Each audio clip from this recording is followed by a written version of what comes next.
मन की प्रसन्नता बहुत बड़ा तप है। हर समय मन को प्रसन्न रखना बहुत बड़ी साधना है, बहुत बड़ा लाभ है जिसका हर समय मन प्रसन्न रहता है। जानते हो किसका मन प्रसन्न रहता है? जिसका मन प्रभु से अपनापन कर लिया है।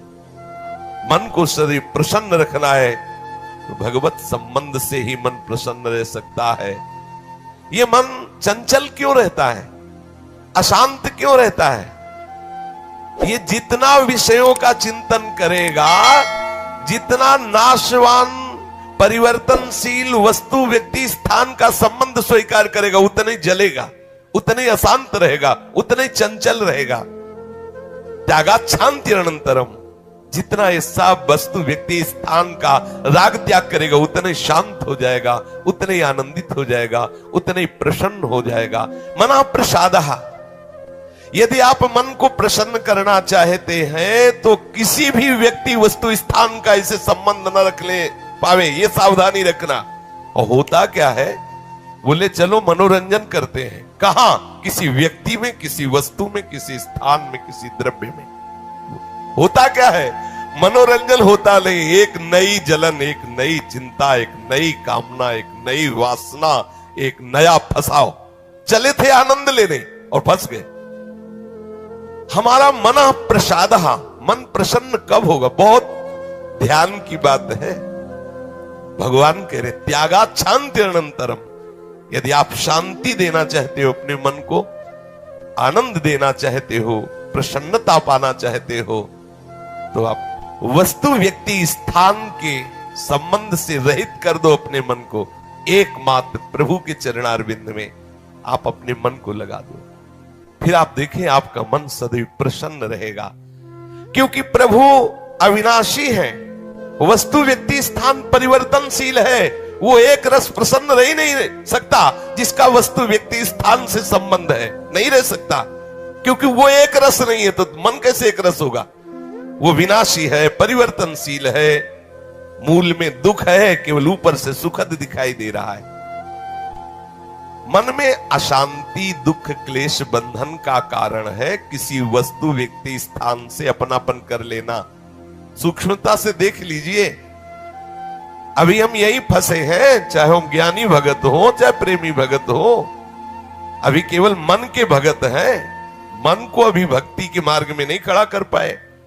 किसी भी वस्तु व्यक्ति स्थान से राग न रह जाना, यह वैरागी का लक्षण है।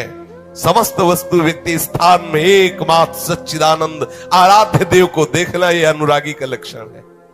हम देखें कि हम ना तो वैरागी है ना अनुरागी है, हम तो रागी है। हर वस्तु व्यक्ति स्थान से हम सुख भोगना चाहते हैं। देख लो, अगर ऐसा नहीं तो फिर मन जाएगा ही नहीं। जब तक सुख की लालसा नहीं तब तक मन जाने वाला नहीं। इसको जहां जहां सुख का मिलने का भाव है वहीं वहीं ये जाता है। जब धन संपत्ति, स्त्री, पुत्र, नाना प्रकार की भोग सामग्री, इनमें हम अपनापन कर लेते हैं तो मन हमारा चंचल हो जाता है। सबका प्रश्न होता है, मन भजन में नहीं लगता, चंचल है। मन चंचल आपने किया है, आपको ही छोड़ना पड़ेगा। आपने वस्तु व्यक्ति स्थान से संबंध कर लिया है, वो चंचल, परिवर्तनशील, नाशवान, वही लक्षण मन को आ रहे। और आप अविनाशी प्रीतम से अपना संबंध कर लो, देखो कितना आनंद मन में रहता है, कितनी प्रसन्नता रहती मन में। भगवत चरणारविंद का आश्रय लेने वाला हर समय प्रसन्न रहता है, ये पहचान है। भारी से भारी विपत्ति में भी उसका हृदय आनंदित रहता है, क्योंकि ये विपत्ति संपत्ति बाहरी बात है। वो जिस आनंद में मगन है वहां न विपत्ति का न संपत्ति का, दोनों का प्रवेश नहीं, न हर्ष न शोक का। इसलिए मनः प्रसादः। साधक ध्यान दे संतुष्टः येन केनवा। हर परिस्थिति में मन को प्रसन्न करना सीखे, प्रसन्न रखना सीखे। परिस्थिति में प्रसन्न तभी रह सकते हैं जब भगवत चरणारविंद का आश्रय नहीं। कभी परिस्थितियां किसी को चैन नहीं लेने देती। कभी सहयोग, कभी वियोग, कभी हर्ष, कभी शोक, कभी अनुकूल, कभी प्रतिकूल, कभी मान, कभी अपमान। इसी द्वंद्व में हम पिसते रहते हैं। तो मन कहां प्रसन्नता का अनुभव कर पाता है। मन की प्रसन्नता के लिए सांसारिक वस्तु, व्यक्ति, परिस्थिति, देश काल, घटना आदि को लेकर के हम अपनापन, अहम करके उसे ना माने। जैसे ये व्यक्ति मेरा है, ये वस्तु मेरी है, ये स्थान मेरा है, ये अमुक अमुक मेरी। अब आपका मन प्रसन्न नहीं रहेगा, जलेगा, अशांत रहेगा। अपने स्वार्थ या अभिमान को लेकर किसी का पक्षपात न करना। यदि आप अपने मन को प्रसन्न रखना चाहते हैं तो अपने स्वार्थ की पूर्ति के लिए या अभिमान की पूर्ति के लिए किसी का पक्ष न लेना। किसी का मंगल करने के लिए, किसी को आनंद प्रदान करने के लिए हम भले सलाह दे दें, लेकिन अपना अहंकार पोषण करने के लिए, अपने स्वार्थ की पूर्ति के लिए हम पक्षपात न लें। नहीं, हमारा मन प्रसन्न नहीं रह पाएगा। मन को सदा दया भाव से युक्त रखें, क्षमा भाव से युक्त रखें। दूसरों को कैसे हम सुख पहुंचावें, ऐसे मननशील बने। सदैव सुख देवे को चाव चित, सब सोहित निष्काम। सबको सुख पहुंचाऊं लेकिन किसी से सुख पाने की लालसा ना हो, मन प्रसन्न रहने लगेगा।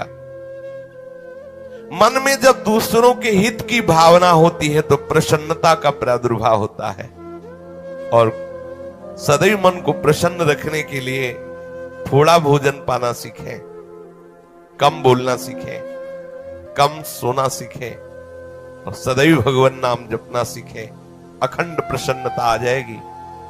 मानते हैं प्रारब्ध के अनुसार शरीर रोगी हो सकता है, परिस्थिति प्रतिकूल आ गई, संसार ने तुम्हारा त्याग कर दिया, लोग निंदा करते हैं, लेकिन आप प्रसन्न रहेंगे क्योंकि आपने बहुत बड़े करुणा निधान आनंद समुद्र प्रभु का आश्रय ले लिया है।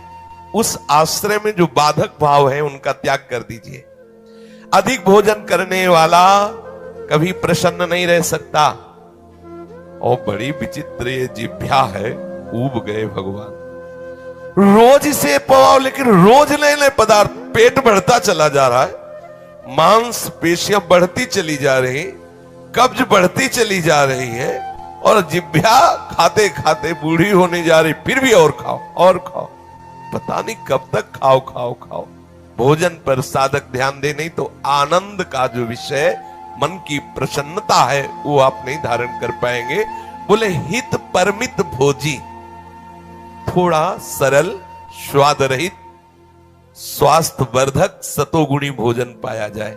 स्वाद रहित भोजन बहुत आवश्यक है भजन मार्ग में, बहुत आवश्यक। ये अधिक मीठा, चटपटा, खट्टा, ये वो सब कामोत्तेजना पैदा करता है, कब्ज बनाता है, मन को चंचल करता है। कई तरह के भयानक ऐसे दोष जो हमारी साधना में हानिकारक है। पक्का समझ लीजिए, ये अनुभूत बात कहते हैं। भोजन जितना सरस होगा, भजन उतने चौपट होगा। पक्का समझ लो। ये भोजन बहुत घातक वस्तु है, बहुत घातक वस्तु है। साधक इस बात पर ध्यान दे, ये भोजन हमें मारे डाल रहा है। हमारा जीवन भगवत प्राप्ति के लिए है और ये आज पा लिया, वो पा लिया, ये गुलाब जामुन, ये लड्डू, ये वो, बस बुद्धि में विचलता, भगवत चिंतन रहित और नाना प्रकार की वासनात्मक खेल की कामनाएं, कल्पनाएं, ये भोजन के कारण। बहुत आवश्यक है भोजन सुधारना। भोजन नींव है परमार्थ की। जैसा खाओ अन्न वैसा बने मन। तो मनः प्रसाद कैसे प्राप्त होगे, क्योंकि आपका भोजन ठीक नहीं है। बहुत सावधान, बहुत सात्विक और नियमित परमित भोजन हमें मनः प्रसादा स्थिति में निश्चित प्रतिष्ठित कर देगा। दूसरा, नित्य में एकांत सेवी। उपासक को चाहिए कि कम लोगों से मिलने का स्वभाव बनाए। सत्संग सुना या गुरुजनों के पास बैठकर जो प्रश्न उत्तर हुए, बस चुपचाप एकांतवास करने का अभ्यास होना चाहिए। हर समय हम किसी से बात करते रहे, हर समय हम किसी से मिले रहे, हर समय कोई हमारे समीप रहे, तो हमारी अंतर्मुखता नहीं हो। भले वो हमसे बात न करे, लेकिन हमारी अंतर्मुख वृत्ति में वो बाधक हो जाएगा। इसलिए साधक को चाहिए कि वो एकांत सेवी बनने का स्वभाव बनाए, ज्यादा किसी से बात नहीं कर। वैसे बात करने का नियम तभी रखना चाहिए जब कोई आपसे प्रश्न करे और प्रश्न का उत्तर आवश्यक है देना, उत्तर देने से उसका मंगल होगा तो ही बात करें, नहीं ना करें। बहुत कम जीवन है हमारा, बहुत कम समय है। हम अगर व्यवहार प्रपंच की सत्ता को सत्य मान कर केवल यही हमारा कर्तव्य है, यही ऐसा व्यवहार का निर्वाह करना, तो हम भगवत साक्षात्कार कब करेंगे? कब हमारे हृदय में वो अखंड प्रसन्नता, कब हमारे हृदय में वो अखंड विकलता भगवत साक्षात्कार की होगी? और बोले वाणी से हितकर मृदु वचन बोले, एकांत सेवन करे और नींद भी एक नियमानुसार करे। स्वल्प निद्रा विहारा, स्वल्प सोने का समय बनाए।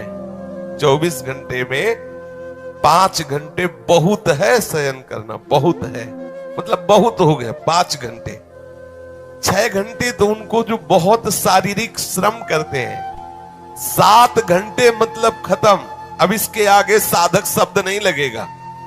6 घंटे तक तो मतलब बहुत हो गया कि बहुत श्रम करता है, इसलिए ठीक है। 7 घंटे मतलब प्रमाद स्थिति आ गई, 7 के बाद तो प्रणाम है, फिर तो कोई बात ही नहीं।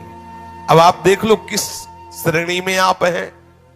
उत्तम साधक 4 घंटे में हो जाता है, ठीक है। 5 घंटे पर्याप्त है। और जिनको बहुत शारीरिक श्रम होता है वो 6 घंटे, और कुछ तो ऐसे होते हैं कि हर घंटे में झपकी, हर घंटे में आनंद। हाँ, समाधि भाव को, निद्रा समाधि स्थिति, व्यास भरोसे कुंवर के सोत पाओ प्रसाद। सत्संग हो रहा है, थोड़ी ढिलाई हुई, बस गए, समाधि में गए बिल्कुल। हाँ, मक्खी भन बनाए चाहे मच्छर बल बनाए चाहे महात्मा भन बनाए, कोई फर्क नहीं पड़ता। अब निद्रा समाधि स्थिति, आओ समाधि भीतर। स्वामी हरदास जी कहते, मनी उतना डुलाओ, आओ समाधि। आ गए तो थोड़ा सावधान करे। स्वल्प निद्रा विहारा, और घूमने फिरने का भी एक नियम होना चाहिए। आपकी दिनचर्या एक नियमित होनी चाहिए। यदि आप नियम के अनुसार भोजन, नियम के अनुसार शयन, नियम के अनुसार घूमना और नियम के अनुसार बोलना चालना रखेंगे नियम से, तो आपका मन बहुत शीघ्र भगवत चरणारविंद में लग जाएगा। भगवत चिंतन से मन में प्रसन्नता आ जाती है। यदि